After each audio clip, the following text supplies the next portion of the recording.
and the latest projections. Katie.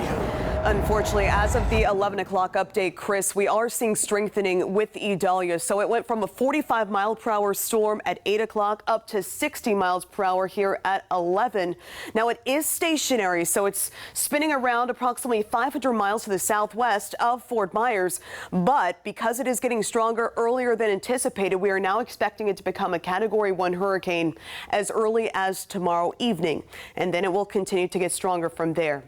As for the forecast cone, that track remains very similar. So basically anywhere from Longboat Key up to the Big Bend, that's where landfall is projected. But take a look at this. At its closest point to southwest Florida, it's now projected as a powerful Category 2, just shy of Category 3 storm for Tuesday at 8 o'clock. So we're going to start to see our impacts here on Tuesday into Wednesday. And because of that proximity, you have to remember we have impacts outside of that forecast cone, and tropical storm conditions here are expected. That's why watches have been issued from Collier, Lee, Charlotte into DeSoto counties. Hurricane watches currently in effect for Sarasota County northward. Also storm surge watches in effect as well. For more specifics on what we could see here, let's send it over to meteorologist Andrew Shipley.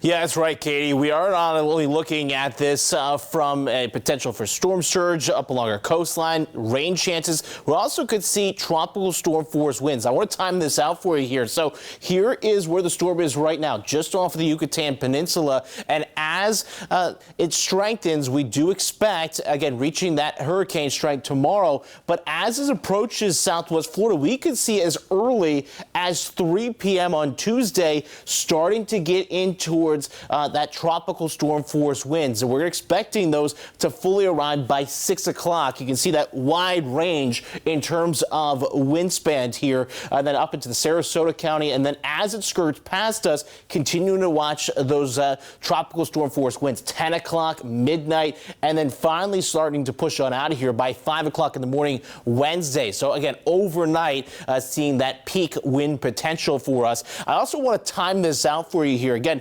latest forecast guidance really ramping this up as it passes the tip of Cuba, and that's what we are seeing from our in-house model. You can see very mature storm as we get in towards Tuesday morning, 3 a.m., and then up towards southwest Florida, again, very close to us already by the afternoon hours. That's when we're starting to see those rain bands, 1 o'clock into the afternoon, and then continuing to push off to the north there, but still rain bands overnight Tuesday into Wednesday. And even as this does pull away from us, we do expect still more of those rain chances in towards your Wednesday. Even Wednesday morning, 7 o'clock, we're still dealing with these rain bands as the storm even pulls away. So a lot to cover here.